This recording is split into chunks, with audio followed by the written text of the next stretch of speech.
Assalamualaikum warahmatullahi wabarakatuh. Anak-anak, apa kabarnya hari ini?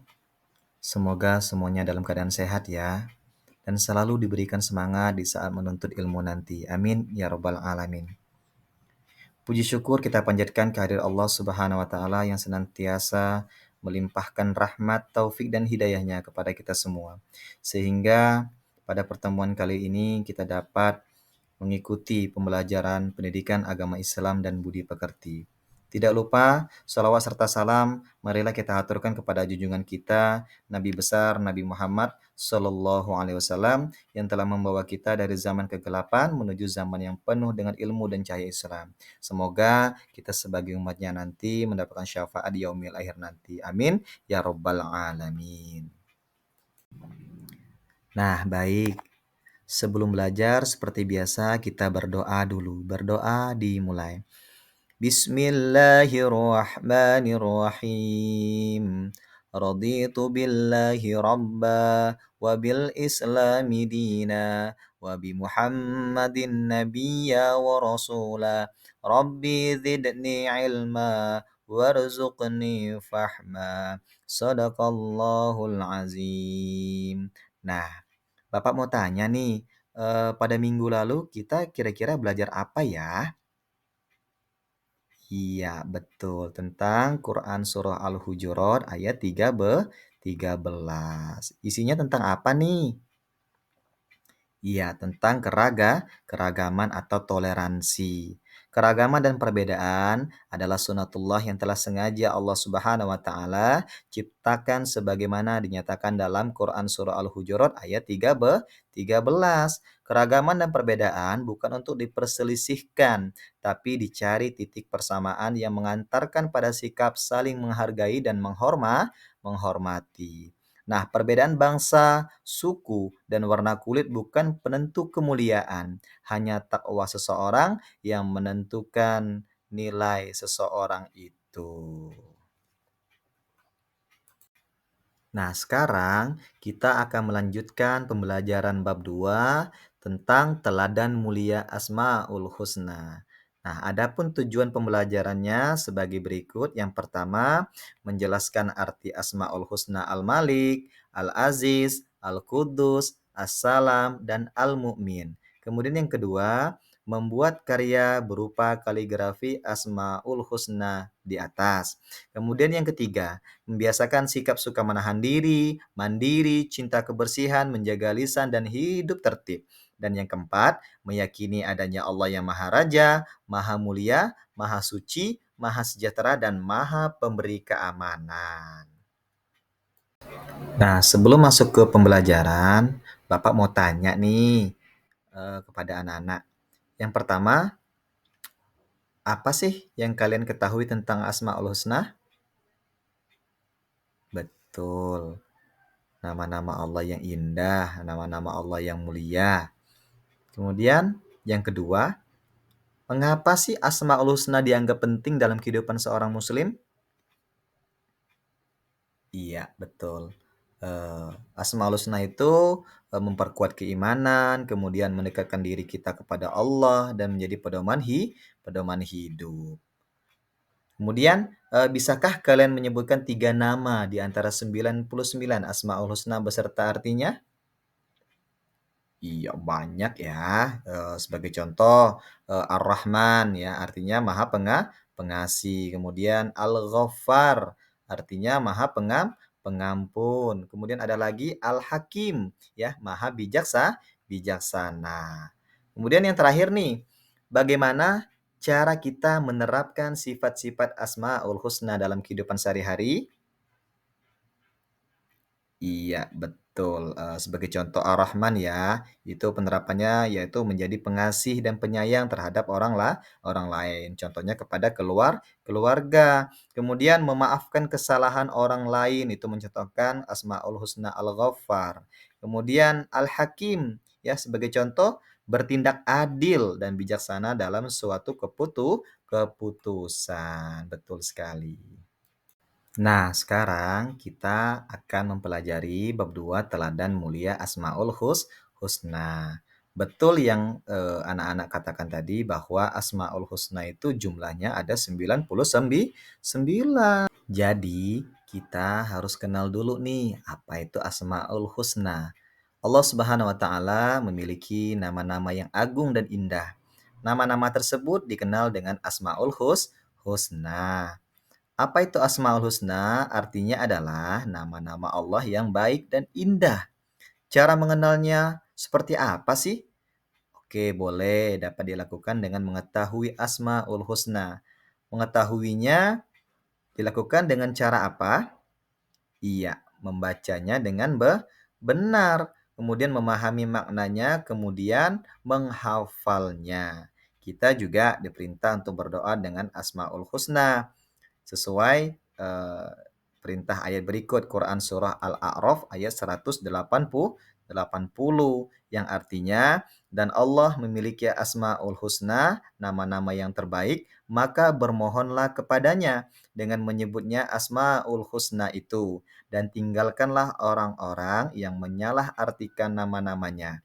Mereka kelak akan mendapat balasan terhadap apa yang telah mereka kerjakan. Adapun yang akan kita bahas Asmaul Husna yang pertama yaitu Al-Malik. Apa sih Al-Malik itu? Ya, Al-Malik adalah salah satu nama Allah Subhanahu wa taala yang agung yang artinya adalah Maharaja. Allah penguasa atas semua makhluknya dan Allah sendiri yang mengatur segala urusan makhluknya. Karena hanya Allah Subhanahu wa taala yang Maha Kaya dan pemberi rezeki.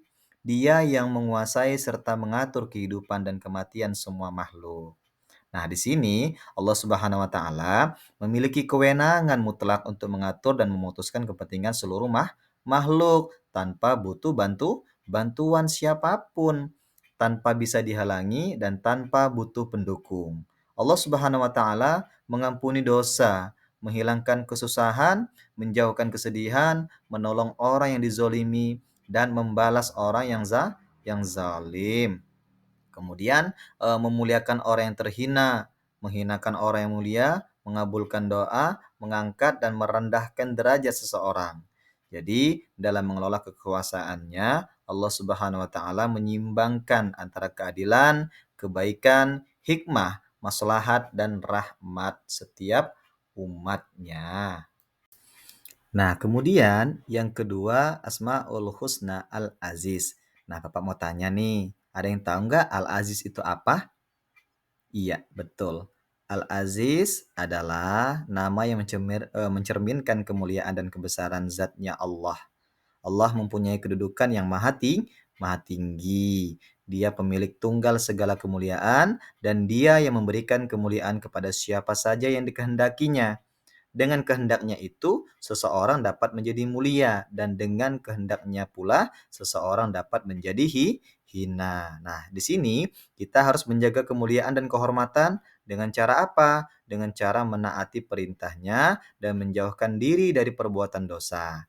Maka sungguh benar bahwa Allah Subhanahu wa taala itu bersifat Al-Aziz, Tuhan yang maha mulia yang tidak membutuhkan sesuatu pun dari makhluknya.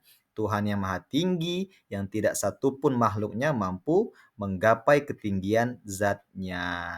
Kemudian, tanda keperkasaan dan keagungan Allah itu pada setiap makhluk terlihat dalam apa? Iya, betul. Terlihat dalam rezeki yang diberikannya, kemudian ilmu, hikmah, dan juga pada setiap rahmatnya.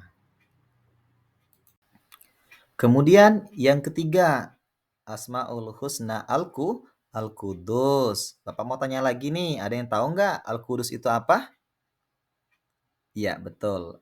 Al-Qudus adalah zat yang tersucikan dari segala macam kekurangan atau bisa kita simpulkan bahwa Asmaul Husna Al-Qudus itu adalah Allah Maha Suci. Allah Subhanahu wa taala adalah satu-satunya sembahan bagi semua makhluk. Al-Qudus juga menunjukkan bahwa Allah Subhanahu wa taala Maha Suci dari keserupaan makhluk dengannya dan maha suci dari adanya sesuatu yang menyerupainya. Allah Subhanahu wa taala terbebas dari segala kekurangan dan celah dan Dia berhak atas segala sifat kesempurnaan. Jadi tidak ada satupun yang bisa menandingi Allah Subhanahu wa taala. Nah, selanjutnya yang keempat, Asmaul Husna Assalam. Ada yang tahu lagi nggak Assalam itu apa artinya? Ya, assalam berarti Allah Subhanahu wa taala Maha Sejahtera dan Maha menyelamatkan. Makna yang terkandung dalam Asmaul Husna ini adalah Dia selamat dari segala aib maupun kekurangan karena kesempurnaan zat, sifat dan perbuatannya. Allah Subhanahu wa taala pemberi keselamatan pada hamba-hambanya. Kemudian assalam juga mencerminkan sebuah kasih sayang dan kedamaian. Allah Subhanahu wa taala adalah Tuhan yang selalu mengayomi serta memberikan rasa damai bagi hambanya. Kedamaian adalah simbol kebahagiaan seluruh umat manusia. Kemudian nama Assalam itu mengajarkan kita untuk selalu menyebarkan kedamaian dan menghindari pertengkaran. Kedamaian berarti padamnya api permusuhan yang disertai dengan tertanamnya kecintaan dan kasih sayang. Kemudian Islam sangat menganjurkan terciptanya kedamaian. Oleh karena itu, salam dijadikan sebagai tanda penghormatan bagi sesama mukmin di dunia. Kemudian di akhirat kelak mereka akan mendapatkan salam penghormatan dari Allah Subhanahu wa taala. Kemudian yang terakhir Asmaul Husna Al-Mu'min. Ada yang tahu Al-Mu'min itu apa? Iya, artinya adalah Allah Maha Pemberi keamanan. Ya, Dialah yang mengayomi dan menyediakan segala fasilitas bagi hamba-hambanya sehingga mereka dapat hidup tentram. Kemudian karena Allah bersifat demikian, maka kita pun harus berusaha untuk menciptakan keamanan bagi setiap orang di sekeliling kita, seperti keluarga kita ya, ibu, ayah, adik, kakak-kakak kita, kemudian tetangga kita, bahkan teman-teman kita. Kemudian Allah Subhanahu wa taala memberi keamanan bagi hambanya yang beriman dan bertakwa dari siksa api neraka. Kemudian Allah Subhanahu wa taala menepati janjinya kepada seluruh hamba yang beriman dan bertakwa dengan memberi kemenangan yang besar serta memasukkan ke surga yang penuh kenikmatan. Kemudian Allah Subhanahu wa taala juga memberi rasa aman bagi orang-orang yang takut kepadanya. Nah, baik, sebelum itu, ya, Bapak akan menyimpulkan, hasil pembelajaran kita pada kali ini. Yang pertama, Al-Malik artinya adalah Allah Maharaja. Kemudian Asmaul Husna yang kedua Al-Aziz, Allah yang Maha Mulia. Kemudian Al-Qudus artinya adalah Allah Maha Suci. Kemudian As-Salam, Allah Maha sejahtera. Kemudian yang terakhir, Al-Mu'min, Allah Maha Pemberi keamanan. Baik, Bapak kira cukup sekian ya materi yang Bapak sampaikan kepada anak-anak.